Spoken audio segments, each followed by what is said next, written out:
Gracias. Muchísimas gracias, senador Arias.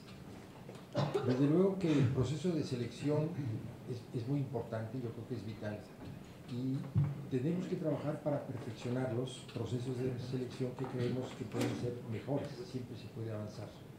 Comentaba yo el caso de Porfirio Díaz, que concursó para ser, fue candidato para ser ministro de la Corte y logra la posición y no le interesa mucho serlo. ¿Por qué? Pues tenía otra visión política. En nuestro país vivimos durante mucho tiempo con un partido hegemónico que controlaba todas las posiciones y entonces tenía que ser casi militante para poder acceder a la Suprema Corte de Justicia. Los grupos relacionados con la masonería tenían sus cuotas, los grupos relacionados con los militares tenían sus cuotas, tenían a su ministro, los grupos relacionados con los grupos religiosos tenían una gente cercana, y entonces eran cuotas de la sociedad en ese sector.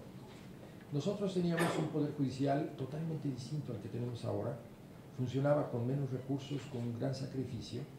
Yo recuerdo haber visitado a muchos presidentes de la Corte en donde iban manejando su coche y no tenían escoltas y no tenían vehículos blindados porque no los necesitaban, eran otros tiempos y eran otras circunstancias.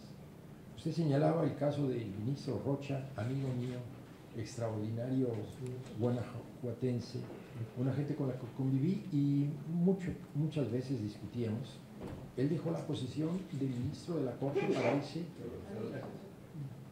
de candidato a diputado. Entonces, él consideraba que su función y sus aspiraciones estaban más llenas siendo legislador que siendo ministro de la Corte. No tenía esa capacidad para encerrarse en cuatro paredes a resolver los asuntos. Decía, a mí me gusta el discurso, el debate parlamentario. Recuerdo el caso de otros ministros que dejan la posición en la Corte para irse como secretarios generales de gobierno o embajadores inclusive. Entonces, yo creo que era otra Corte, era otra la situación.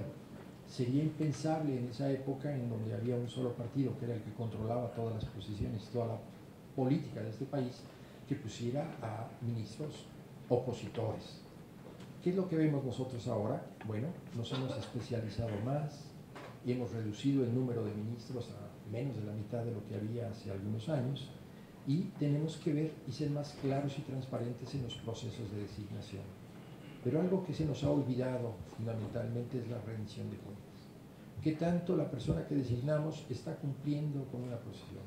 ¿Qué tan vinculado está esa persona a los grupos de poder de este país, a los sectores empresariales o a los sectores que tienen el control de la economía de México?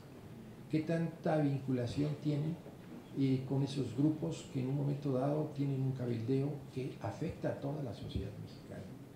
Yo creo que debemos de ser más exigentes en la rendición de cuentas, en los procedimientos de trabajo de los ministros de la Corte, en los procesos en que pudiéramos definir esa revocación de mandato que quieren para las autoridades elegidas, que también lo pudiéramos hacer efectivo en el Poder Judicial cuando existen situaciones que ponen en peligro la transparencia, la imparcialidad de los funcionarios judiciales.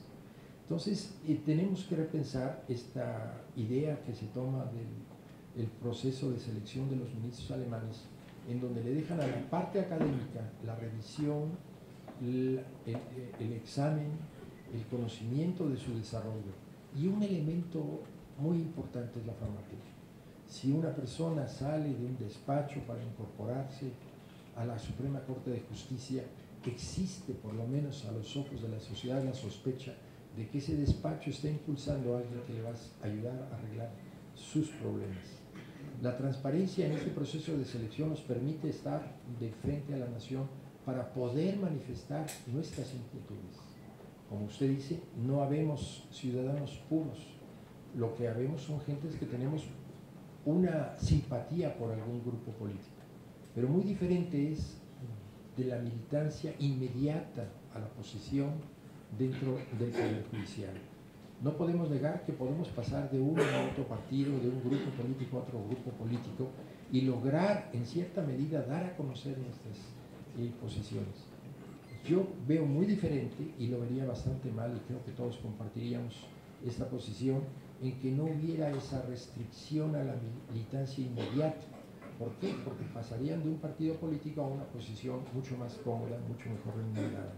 Entonces, esa separación como usted lo decía muy claramente, de ser senador a pasar a ser ministro de la Corte y no cumplir con la exigencia del tiempo, por lo menos, que lo separa de esa posibilidad de utilizar los recursos que tiene, las amistades que tiene, los conocidos que tiene dentro del proceso que lo va a seleccionar, pondría en aprietos y evitaría la imparcialidad de que van a seleccionar.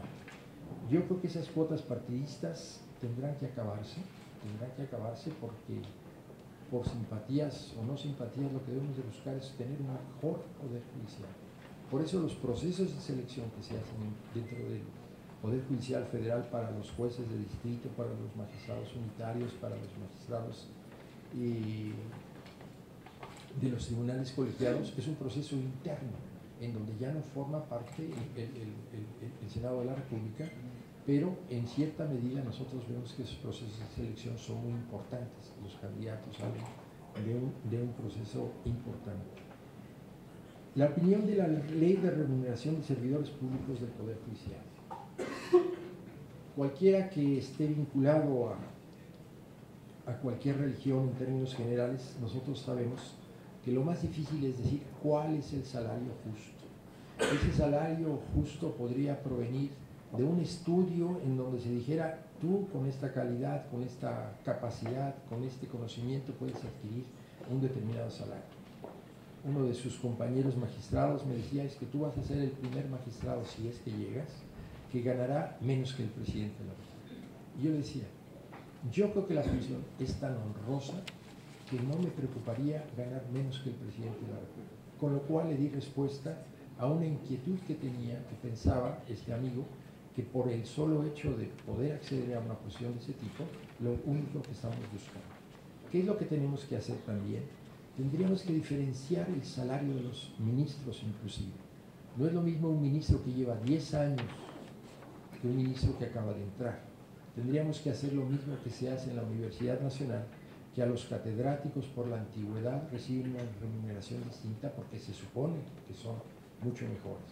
Claro, el principio de salario igual, a trabajo igual, salario igual, se rompería, pero yo creo que sí deberíamos de ir diferenciando esas posiciones. Yo en algún discurso, en alguna ocasión con los magistrados presidentes de los tribunales, sostuve que los jueces y los magistrados deberíamos de ganar lo mismo, y causó revuelo, porque dije, así los jueces ya no aspirarían a ser magistrados en los tribunales del Foro Común.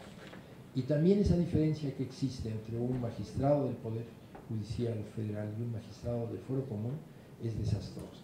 O sea, estamos hablando de magistrados que ganan 3 veces menos que un funcionario de otras entidades, y mucho depende de la política que tienen. Los sueldos y la rendición de cuentas deberíamos de trabajar hacia un baramo en donde pudiéramos clasificar con tantos estudios, tanto con tanta formación, tanto con tanta antigüedad, y también en las condiciones. Estamos viendo lo que está sucediendo con nuestro servicio exterior, en donde van a reducir las percepciones. El primer problema que se les presenta es, van a tener que pagar impuesto sobre la renta, no tienen seguridad social, tienen que hacer una serie de gastos que no dependen de la situación del país. Y entonces tenemos que darles condiciones necesarias para poder desarrollar su trabajo de la mejor manera posible.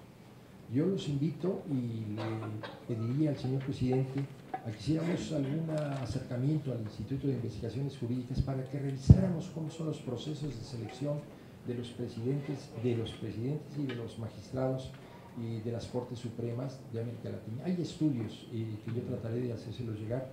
Yo conozco algunos de Europa y le puedo asegurar que el sueldo de un magistrado o de un ministro en países como Suecia o Dinamarca son muchísimo más bajos de lo que nosotros pensamos. Muchísimas gracias.